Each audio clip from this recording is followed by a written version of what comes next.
Hello dear students. तो देखिए, last lecture में हमने हमारे चैप्टर कॉम्प्लेक्स कंपाउंड में बात की थी अबाउट क्रिस्टल फील्ड थ्योरी में कैसे आपके ऑक्टाहेड्रल फील्ड और आपके टेट्राहेड्रल फील्ड में स्प्लिटिंग होती है, ठीक है।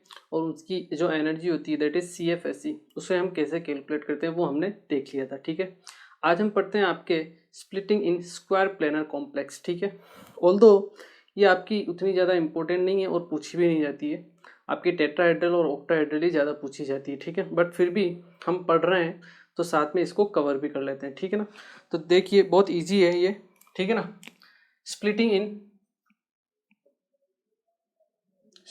In square planar complex. अगर हम बात करें स्क्वायर प्लेनर कॉम्प्लेक्स में, तो स्क्वायर प्लेनर कॉम्प्लेक्स को हम जो इसकी स्प्लिटिंग होती है उसे हम डिराइव करते हैं आपके ऑक्टाहेड्रल कॉम्प्लेक्स से। कैसे? देखिए, ये आपका ऑक्टाहेड्रल कॉम्प्लेक्स है, ठीक है।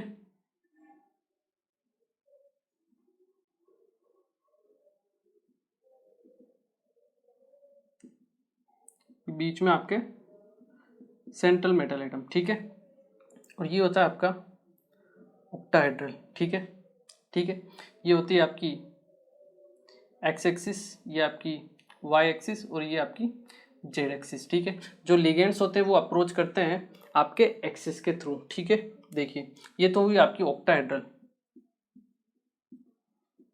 स्क्वायर प्लेनर क्या होगा? स्क्वायर प्लेनर यही होगी, बस इसमें क्या होगा, आपके जो लिगेंड्स रहेंगे वो अगर जेड एक्सिस के अलोंग नहीं रहे तो आपके केवल चारों आपके स्क्वायर के जो कोने हैं, कॉर्नर्स है, वहां पे आपके लिगेंड्स रहेंगे, तो वो होता है आपका स्क्वायर प्लेनर। तो उसको जो स्प्लिटिंग होती है वो हम डिराइव इसी से करते हैं, ठीक है ना। हम ऐसा मानते हैं कि यहाँ के जो लिगेंड्स होंगे, ठीक है ना, वो इतनी दूर जा चुके हैं कि मेटल का उन लिगेंड के ऊपर कोई भी अट्रैक्शन फोर्स वर्क नहीं कर रहा है, ठीक है।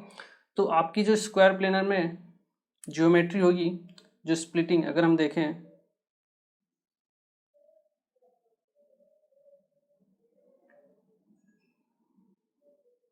ये आपका सेंट्रल मेटल एटम, ठीक है। ये आपकी एक्स एक्सिस, ये आपकी वाई एक्सिस, ठीक है। तो जेड एक्सिस के अलोंग आपके कोई भी लिगेंड नहीं रहेगा, लिगेंड रहेगा आपके एक्स एक्सिस पे, ठीक है, वाई एक्सिस पे, यहाँ पे और यहाँ पे, ठीक है।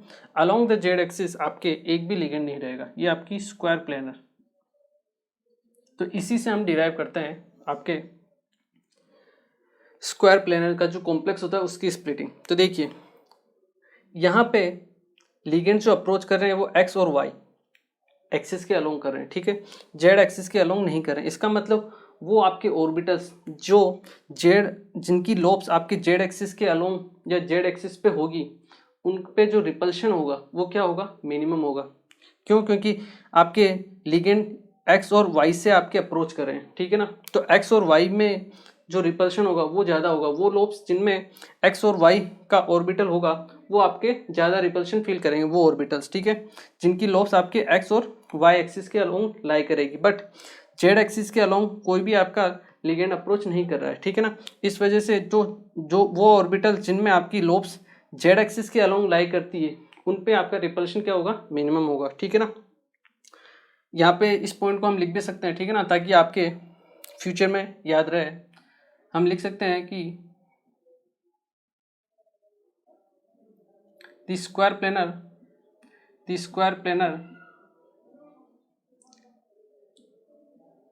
complex, or we can say in square planar complex the splitting is derived from octahedral complex, and the orbitals whose lobes lie along the z axis will feel less repulsion,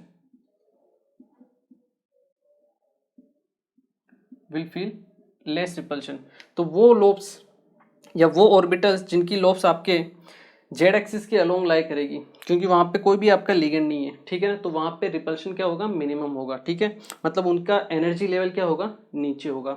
लेकिन जो एक्स एक्सिस और Y axis या फिर आपके x Y plane में रहेंगे वो orbitals की एनर्जी क्या होगी, ज़्यादा होगी, ठीक है ना। एक बार आप इसे नोट कर लीजिए, ठीक है ना, ये डायग्राम बनाइए, इसे नोट कीजिए, फिर मैं आपको इसका जो स्प्लिटिंग होती है वो भी मैं आपको बता देता हूँ, ठीक है। ओके, देखिए अब अगर हम बात करें आपके स्प्लिटिंग की, तो देखिए वो आपके ये आपके डी ऑर्बिटल्स हैं, ठीक है, 5d ऑर्बिटल्स हैं, ठीक है। ऑक्टाहेड्रल फील्ड में आपको पता ही है 2 पार्ट में डिवाइड होते हैं, ठीक है। आपकी ईजी ऊपर रहते हैं, ईजी में आपके डी जेड स्क्वायर और D X square minus Y square, ठीक है। इनकी lobes along the axis lie करती है, ठीक है, इसलिए इनमें रिपल्शन ज़्यादा होता है, इसलिए हायर एनर्जी लेवल पे रहते हैं। जबकि आपके T2G, ठीक है, यहाँ पे क्या होगा, लेस रिपल्शन होता है। ये आपके DXY, DYZ और DXZ, ठीक है। देखिए अब क्या होता है, ये भी एक्चुअल ऑर्डर नहीं है, इनमें भी वापस ये जो होते हैं, क्योंकि इसमें भी एक तो DZ स्क्वायर और DX स्क्वायर वाई स्क्वायर है, तो ये जो आपका DZ स्क्वायर जिसमें इलेक्ट्रॉन डेंसिटी जेड एक्सिस के अलग होती है, ठीक है ना, DZ स्क्वायर का आई थिंक आपको डायग्राम पता होगा कि इसकी जो लोब्स होती है ये आपके जेड एक्सिस के अलोंग लाई करती है, इसमें रिपल्शन आपका कम होगा। तो ये वाला भी आपका 2 पार्ट में डिवाइड होता है, ठीक है। ये जो DZ स्क्वायर होता है ये आपके लोअर लेवल पे रहता है, कहाँ रहता है, लोअर लेवल पे, ये आपका DZ स्क्वायर और DX square minus Y square, ठीक है, जिसमें आपके जो लोब्स होती है डी ऑर्बिटल्स की वो अलोंग द एक्सिस लाई करती है एक्स और वाई में, इसलिए उसकी हायर एनर्जी होगी सबसे ज़्यादा, मैक्सिमम। क्लियर है। यहाँ पे भी अगर हम देखें तो ये भी आपका 2 पार्ट में डिवाइड होगा, ठीक है। वो एक्सिस जिनकी लोब्स जेड एक्सिस में होगी उसकी जो एनर्जी होगी वो क्या होगी, कम होगी, ठीक है। यहाँ पे DYZ और DXZ, ठीक है, ये 2 ऑर्बिटल्स हैं, डी एक तो YZ है और DXZ है, ठीक है। इसमें लोब्स आपके जेड एक्सिस के अलोंग भी लाई करेगी, ठीक है। DXY है, ठीक है, XY पे आपका ज़्यादा रिपल्शन होगा तो उसकी एनर्जी क्या होगी, ज़्यादा होगी, ठीक है। अब देखिए ये एक्चुअल ऑर्डर नहीं होता है, ठीक है ना, इसमें भी होता क्या है, DZ square DX square minus Y square तो सबसे ज़्यादा है, ठीक है, क्योंकि उसमें रिपल्शन सबसे ज़्यादा होता है, क्योंकि लोब से आपके एक्स और वाई एक्सिस पे ही रहती है, ठीक है। यहाँ पे DZ स्क्वायर होता है, मतलब आपका रिपल्शन क्या होता है, कम होता है। जबकि यहाँ हम देखेंगे तो DXY है, मतलब यहाँ पे आपका रिपल्शन ज़्यादा होगा।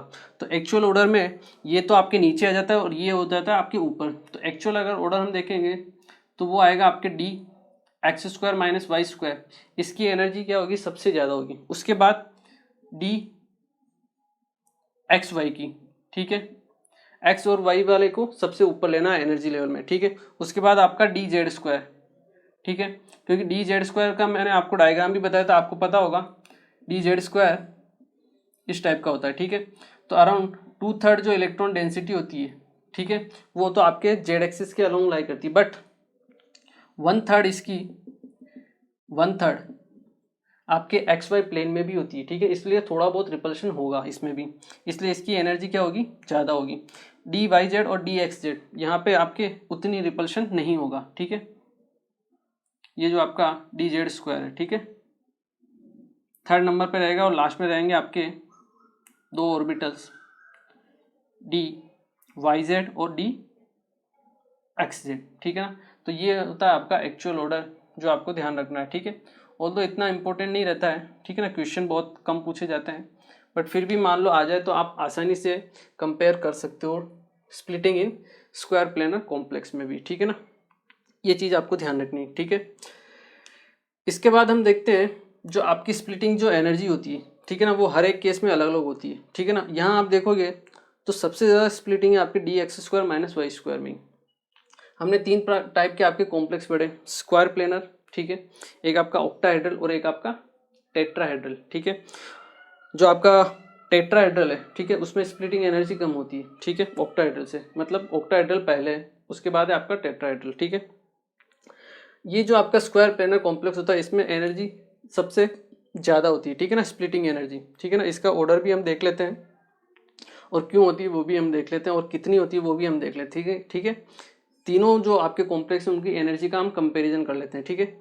एक बार आप इसे नोट कीजिए, आई होप ये आप लोगों को क्लियर हुआ होगा। D X square minus Y square X Y plane में, ठीक है, अलोंग द एक्सिस है इसलिए सबसे ज़्यादा maximum repulsion, X Y plane में इसलिए maximum repulsion, D Z square में आपका 1/3 पोर्शन एक्स वाई प्लेन में इसलिए उससे थोड़ा सा कम रिपल्शन, और डी वाई जेड और डी एक्स जेड ये आपके बिटवीन द आपके एक्सिस में लाई करते हैं, ठीक है, इसलिए यहाँ पे सबसे कम रिपल्शन होगा, ठीक है।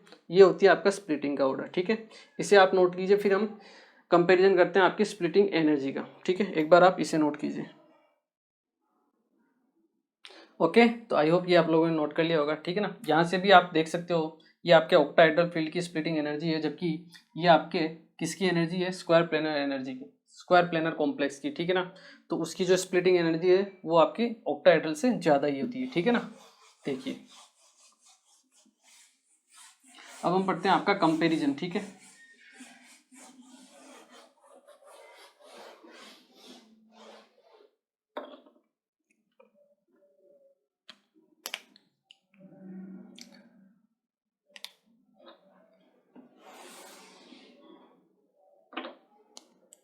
Comparison of CFSE for octahedral, tetrahedral and square complex, ठीक है। अगर हम तीनों में कंपेयर करनी हो तो एक रूल तो हम देख ही चुके हैं, ठीक है, कि आपके जो डेल्टा स्क्वायर प्लेनर की जो एनर्जी होगी CFSE वो सबसे ज़्यादा होगी, फिर आपकी होगी ऑक्टाहेड्रल की, और उसके बाद होती है आपकी टेट्राहेड्रल की, और उसके बाद होती है आपके ऑक्टाहेड्रल की, ठीक है ना। ये ऑर्डर है जो आपको ध्यान रखना है, ठीक है। ये कैसे आया वो भी मैं आपको बता देता हूँ, ठीक है ना। ये ऑर्डर तब है जब आपके कॉम्प्लेक्स नंबर जो आपके कोऑर्डिनेशन नंबर होते हैं वो अलग अलग होते हैं, ठीक है ना। अगर मान लो लिगेंड सेम हो और सेंट्रल मेटल एटम सेम हो, ठीक है, कोऑर्डिनेशन नंबर अलग हो तब ये आपका ऑर्डर अप्लाई होता है, ठीक है ना। देखिए अलग अलग कंडीशन में हम इसका कंपैरिजन करते हैं, ठीक है ना। सिंपल तरीका है, इसको अगर हमें कैलकुलेट करना है तो या आपके कंपैरिजन करना है तो आप लिखिए टाइप ऑफ जियोमेट्री, आप तो सबसे पहले लिखिए जियोमेट्री, ठीक है। कैसे आपको याद रखना है, मान लो आप बाई चांस भूल भी जाओ तो, ठीक है। जियोमेट्री में आपके 3 टाइप की जियोमेट्री होती है, एक तो होती है आपकी ऑक्टाहेड्रल, एक होती है आपके टेट्राहेड्रल, और एक होती है आपके स्क्वायर प्लेनर, ठीक है। यहाँ पे आप लिखिए आपके number of hybridise orbitals, number of hybridised orbitals, ठीक है। ऑक्टाहेड्रल में कितने होते हैं आपके 6, इसका कोऑर्डिनेशन नंबर कितना होता है 6 आपके 6 कोऑर्डिनेट बॉन्ड फॉर्म होते हैं, इसलिए नंबर ऑफ हाइब्रिडाइज ऑर्बिटल्स कितने आपके 6। टेट्राहेड्रल में आपके 4, स्क्वायर प्लेनर में आपके कितने होते हैं हाइब्रिडाइज ऑर्बिटल्स 2, ठीक है ना। ये चीज़ आपको ध्यान रखनी है।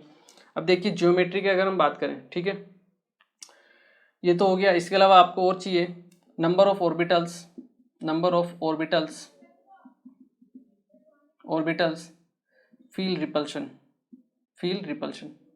कि कितने आपके ऑर्बिटल्स हैं जो आपके रिपल्शन फील करते हैं। ऑक्टाहेड्रल में आपके ईजी वाले 2 आपके ऑर्बिटल होते हैं जो मोर रिपल्शन शो करते हैं, ठीक है।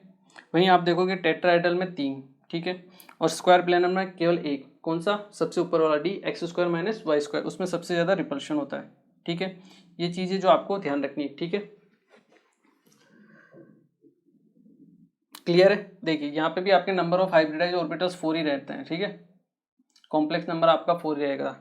वहीं अब इनको हम कैसे कंपेयर कर सकते हैं, देखिए अगर हमें निकालना है स्क्वायर प्लेनर और ऑक्टाहेड्रल में, अगर हम कंपेरिजन करें तो हम लिख सकते हैं कि उसके जो 4 ऑर्बिटल्स हैं उसमें से एक में सबसे ज़्यादा रिपल्शन होता है, तो हम लिख सकते हैं 1/4 of delta square planar is equal to, इसका हम कंपेरिजन करते हैं आपके ऑक्टाहेड्रल से, तो उसमें 2 ऑर्बिटल्स हैं जो रिपल्शन शो कर रहे हैं आपके 6 में, तो 6 में से, तो 2 आउट ऑफ 6 डेल्टा नॉट। यहाँ से आप इजीली कैलकुलेट कर सकते हो, दैट इज 2 से गया ये 3 टाइम्स, यहाँ से डेल्टा एस पी की जो वैल्यू आएगी, delta S P that is 4/3 delta not. 4/3 मतलब आपका 1.3, मतलब जो आपके सी एफ एस सी की वैल्यू है किसके लिए, स्क्वायर प्लेनर के लिए, वो 1.3 टाइम्स 1.33 टाइम्स ज़्यादा है किससे, आपके सी एफ एस सी की वैल्यू आपके ऑक्टाहेड्रल से, ठीक है ना। यहाँ से आप क्लियर दिख रहा है, तो आपके स्क्वायर प्लेनर में सबसे ज़्यादा होगी, उसके बाद आपके टेट्राहेड्रल में। अभी हम इसका भी कंपैरिजन करते हैं, ऑक्टाहेड्रल और टेट्राहेड्रल का। अगर हम इन दोनों का कंपैरिजन करें, ठीक है ना, देखिए यहाँ अगर हम इनका कंपैरिजन करें ऑक्टाहेड्रल और टेट्राहेड्रल का, तो 2/6 ये octahedral that will be equal to आपका 3/4 टेट्राहेड्रल, ठीक है। यहाँ से आप देखिए 2 ये गया 3 टाइम्स, तो यहाँ से आपके पास डेल्टा टी की वैल्यू आती है आपके 4/9 डेल्टा नोट, ठीक है।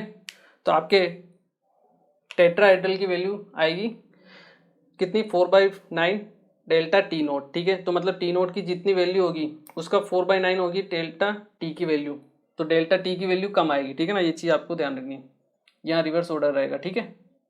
ऑक्टाहेड्रल का ज़्यादा, फिर आपके टेट्राहेड्रल का रहेगा, ठीक है। ये चीज़ आपको ध्यान रखनी है, ठीक है। यहाँ से वो प्रूफ भी हो गई कि ऑक्टाहेड्रल की जो एनर्जी होगी उसका 4/9 टाइम्स होगा आपका डेल्टा टी, ठीक है। यही हमने लास्ट में भी देखा था, ठीक है। ऑक्टाहेड्रल की ज़्यादा है, फिर आपके टेट्राहेड्रल की ज़्यादा है, ठीक है। तो इस टाइप से हम क्या कर सकते हैं, कंपैरिजन कर सकते हैं सी एफ एस सी की वैल्यू का, ठीक है। किसके लिए, ऑक्टाहेड्रल, टेट्राहेड्रल और स्क्वायर कॉम्प्लेक्स के लिए, जो आपको ध्यान रखनी है, ठीक है।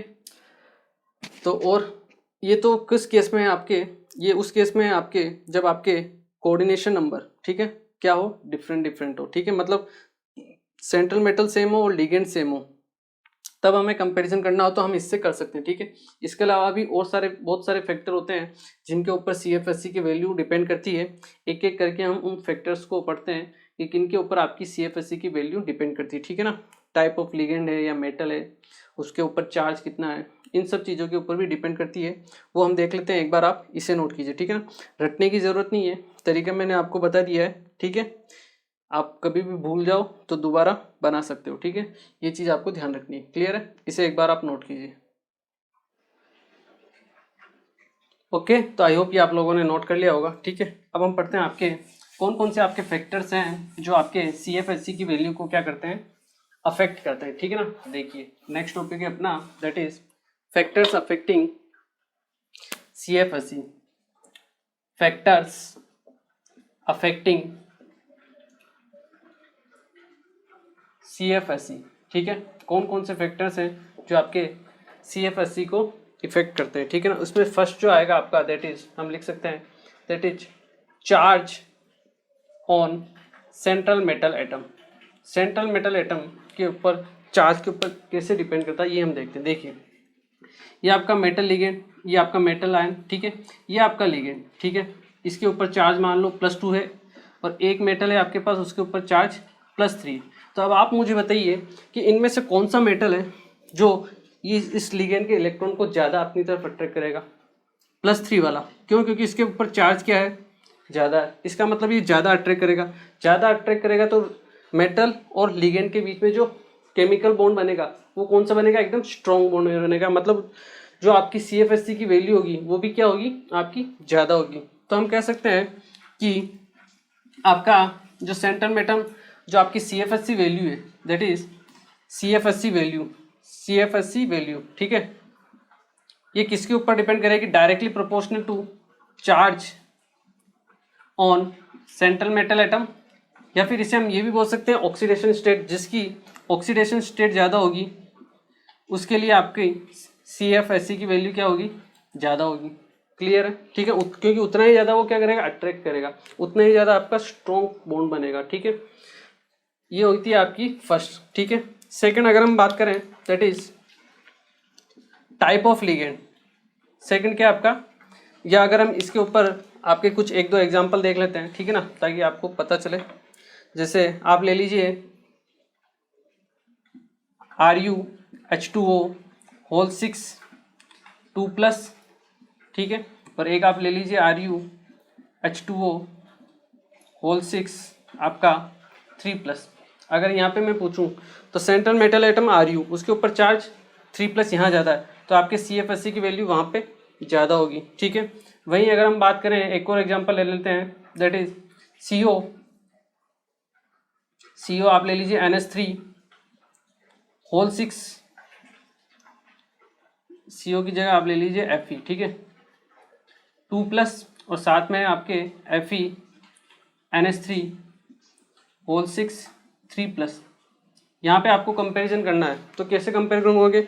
आपका सेंट्रल मेटल सेम है, लिगेंड सेम है, आपको देखना है कौन सा सेंट्रल मेटल एटम के ऊपर चार्ज, जिसका ज़्यादा होगा उसी के ऊपर आपका CFSC की वैल्यू ज़्यादा होगी, ठीक है।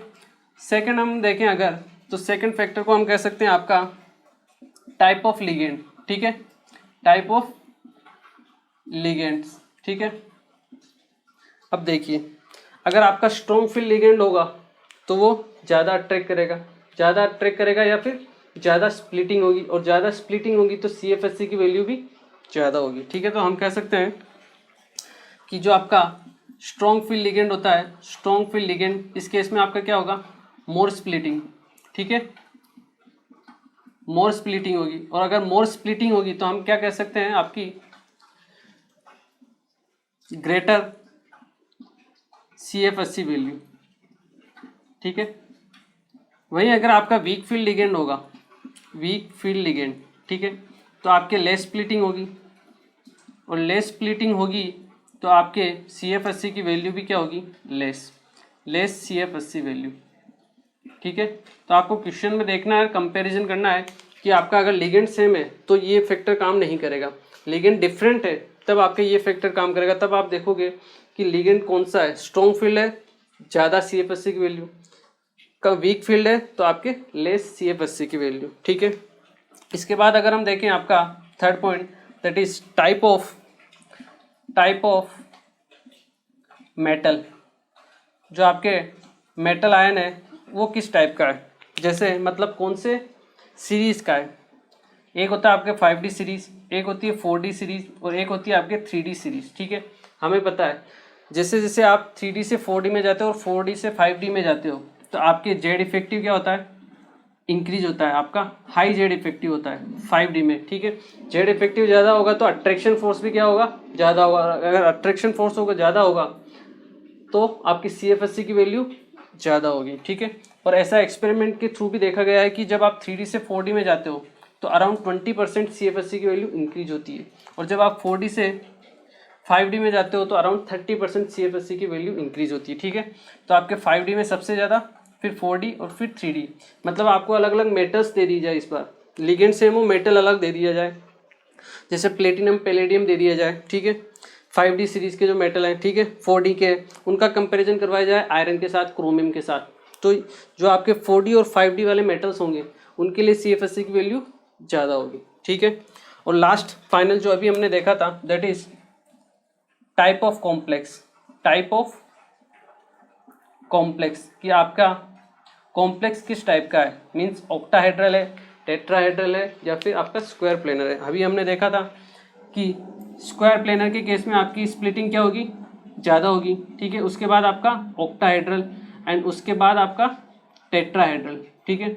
ये ऑर्डर रहता है आपके स्प्लिटिंग एनर्जी का, जो आपके CFSC की वैल्यू का रहता है, ठीक है ना। एक बार आप इसे नोट कीजिए,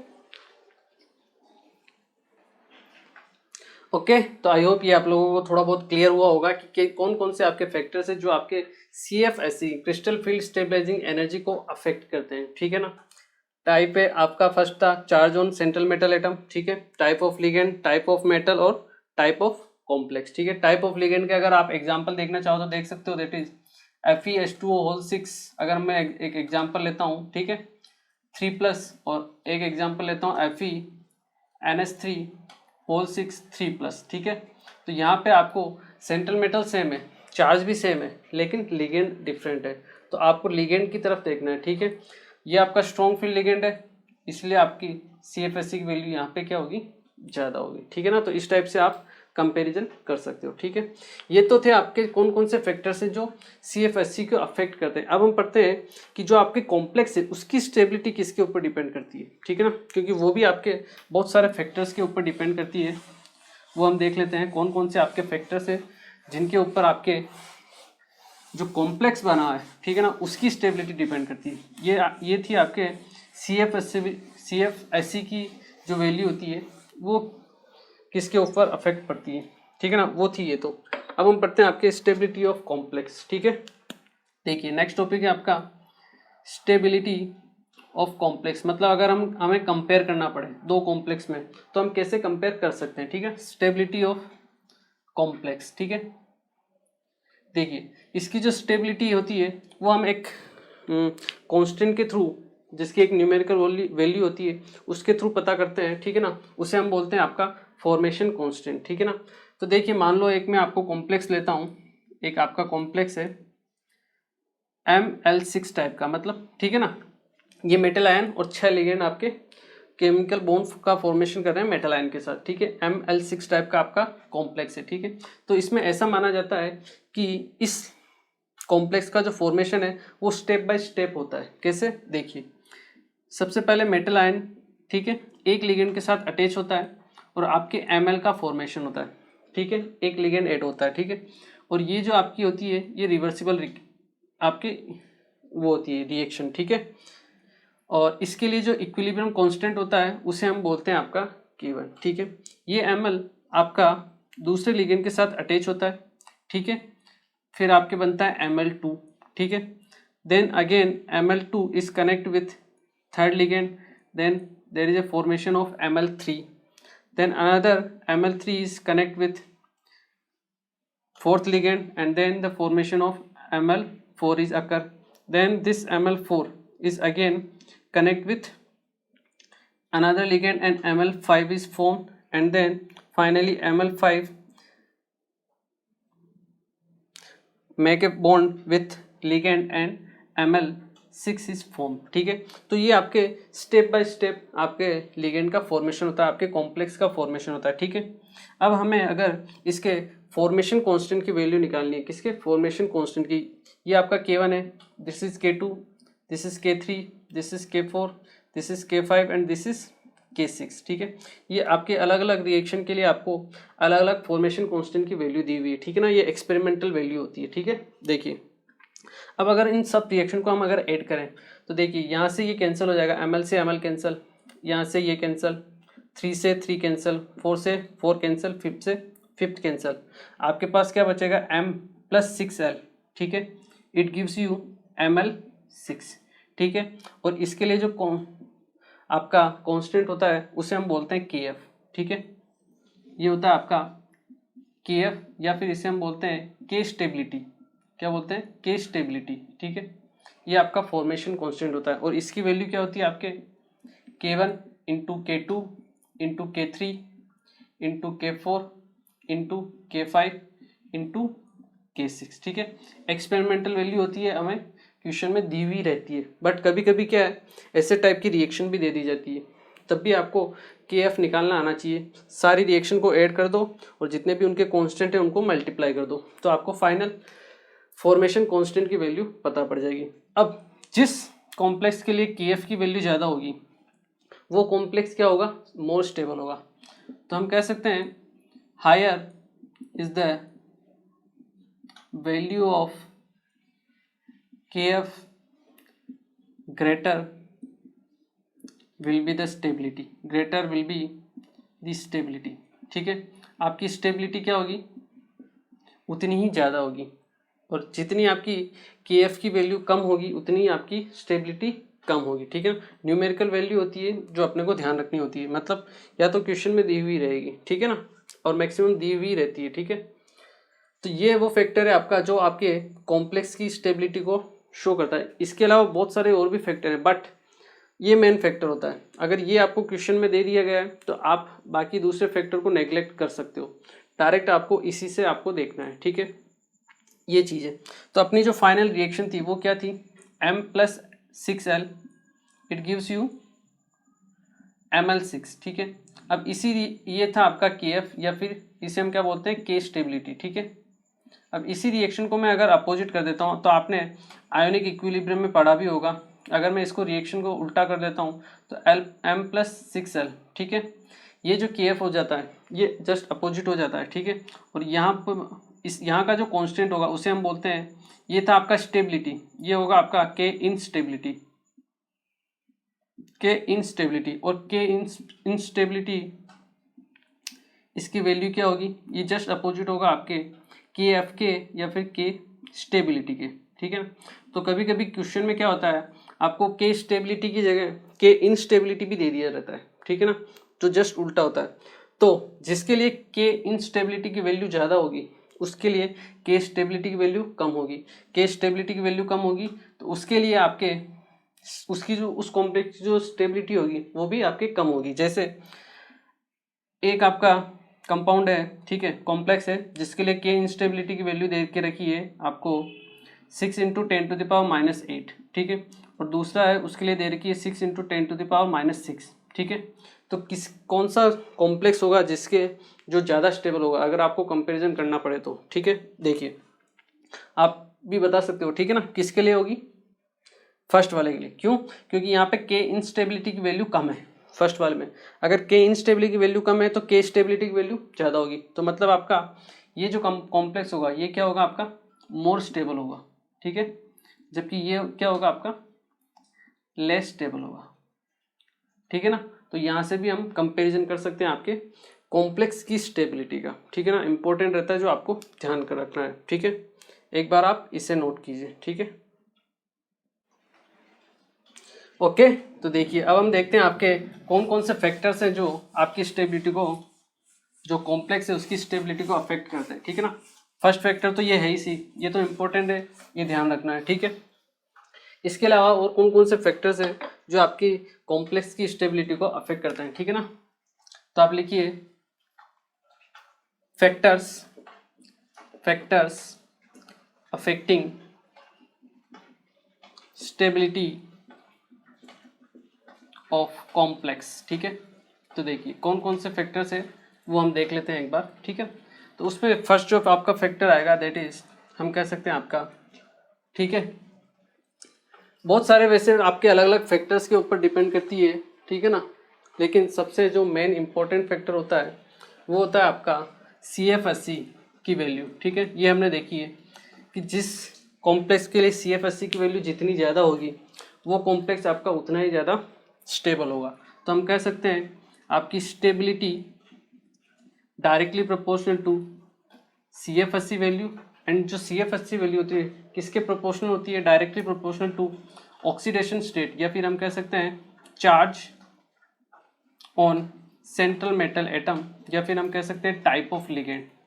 अगर स्ट्रॉन्ग फील्ड लिगेंड होगा, ठीक है, तो उसके लिए ज़्यादा होगी, और वीक फील्ड होगा तो उसके लिए क्या, कम होगी, ठीक है। इस फैक्टर से हम पता कर सकते हैं, ठीक है। अगर आपको एग्जांपल देखना है तो हम देख सकते हैं दैट इज CONH3 3+ ले लीजिए आप, ठीक है। और आप ले लीजिए CONO2, या फिर आप ले लीजिए COCN6 3- ले लीजिए आप, ठीक है। और साथ में ले लीजिए आप COH2O6 3+।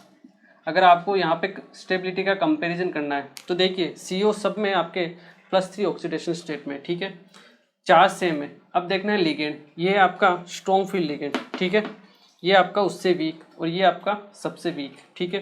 तो फर्स्ट वन इसकी सबसे ज़्यादा होगी COCN6 3-, इसकी स्टेबिलिटी क्या होगी, सबसे ज़्यादा, ठीक है। उसके बाद आएगा आपका CONH3 3+, और बाद में आएगा आपका COH2O6 3+, ठीक है। तो इस तरीके से हम क्या कर सकते हैं, स्टेबिलिटी का कंपैरिजन कर सकते हैं, ठीक है। आई होप आप लोगों को क्लियर हुआ होगा, ठीक है। इसके अलावा एक और क्वेश्चन अगर मैं आपको दूं, ठीक है, जहां आपको कंपेयर करना हो, स्टेबिलिटी का ऑर्डर कंपेयर करना हो, ठीक है ना, तो यही आप क्वेश्चन यहीं पे अगर मैं आपको इसी क्वेश्चन में आपको मैं अगर NO2 भी दे देता हूँ साथ में, चलिए इसी में आपको CONO2 होल थ्राइस, ठीक है, 3 माइनस होल 6 3 माइनस, ठीक है, NO2 माइनस चार्ज, वहाँ पे भी आपका CO+3 ऑक्सीडेशन स्टेट में ही है, तो वो क्या आएगा, देखिए सबसे नंबर 1 तो कार्बन डोनर ही आएगा, ठीक है, क्योंकि इसकी इलेक्ट्रोनेगेटिविटी क्या है, सबसे कम, ठीक है, ये चीज़ आपको ध्यान रखना है। साइनाइड है बहुत आपका स्ट्रॉन्गेस्ट, आपका वो है स्ट्रॉन्ग फील्ड लिगेंड है, ठीक है ना, तो इसकी स्टेबिलिटी क्या होगी, सबसे ज़्यादा ही होगी, ठीक है। अब बात आती है NO2 और NH3 में से, तो NO2 पहले आता है, ठीक है, तो यहाँ पे ऑर्डर चेंज हो जाएगा, यहाँ पे ऑर्डर क्या होगा, देखिए सबसे लास्ट में तो आपका H2O ही आएगा, उसके बाद आपका आ जाएगा CO NO2 होल 6 3 माइनस, और सबसे हाईएस्ट जो आएगा आपका CN होल 6 3 माइनस, ठीक है, साइनाइड की सबसे ज़्यादा, फिर आपका NO2, उसके बाद NH3, और फिर आपका लास्ट में H2O, ठीक है। तो इस टाइप के छोटे मोटे क्वेश्चंस आते रहते हैं जो आपको कंपेयर करने पड़ते हैं, ठीक है ना। आई होप आप लोगों को क्लियर हुआ होगा, ठीक है ना, इसको एक बार आप नोट कीजिए। ओके, तो देखिए आज के लेक्चर में और अब तक हमने आपकी जो CFT स्टार्ट की थी उसमें हमने आपके टेट्राहेड्रल, ऑक्टाहेड्रल और स्क्वायर प्लेनर, ठीक है ना, तीनों टाइप के आपके जो कॉम्प्लेक्स होते हैं, वो तीनों टाइप के कॉम्प्लेक्स कैसे फॉर्म होते हैं वो हमने देख लिया था, उनमें स्प्लिटिंग कैसे होती है और आपके CFSC की वैल्यू क्या क्या रहती है, उनमें हम कंपेरिजन कैसे करते हैं, वो सब हमने देख लिया है अभी तक, ठीक है। अभी जो आपका लेक्चर था आज का, उसमें हमने एक तो फैक्टर्स भी देखे कि कौन कौन से आपके फैक्टर्स हैं जो आपके CFSC की वैल्यू को अफेक्ट करते हैं, और अभी हमने स्टार्ट किया आपके कौन कौन से फैक्टर्स हैं जो आपके कॉम्प्लेक्स की स्टेबिलिटी को अफेक्ट करते हैं, ठीक है। उसमें सबसे पहले हमने फॉर्मेशन कांस्टेंट के बारे में देखा, ठीक है, वो प्रैक्टिकल वैल्यू होती है जो अपने को एक्सपेरिमेंट के थ्रू ही पता चलती है, ठीक है ना, तो क्वेश्चन में वो वैल्यू आपको दी हुई रहती है, तो अगर आपको कंपैरिजन करना पड़े तो जिसके लिए KF की वैल्यू ज़्यादा है वो कॉम्प्लेक्स आपका मोर स्टेबल होगा, ठीक है। इसके अलावा जो आपका फैक्टर्स था उसमें फर्स्ट जो आपका फैक्टर दैट इज CFSC, जो जिस कॉम्प्लेक्स के लिए CFSC की वैल्यू ज़्यादा होगी, ठीक है, वो कॉम्प्लेक्स आपका उतना ही ज़्यादा स्टेबल होगा। इसके अलावा और भी बहुत सारे आपके फैक्टर्स हैं जो जिनके ऊपर आपके कॉम्प्लेक्स की स्टेबिलिटी डिपेंड करती है, ठीक है ना, तो उन सब फैक्टर्स को हम अपनी नेक्स्ट क्लास में कवर करेंगे, ठीक है। आज के लेक्चर को अपन यहीं फिनिश करते हैं, और जो भी आपको पढ़ाया गया है उसको एक बार आप अच्छे से रिवाइज कीजिए, ठीक है। तो फिर मिलते हैं next lecture. Thank you very much.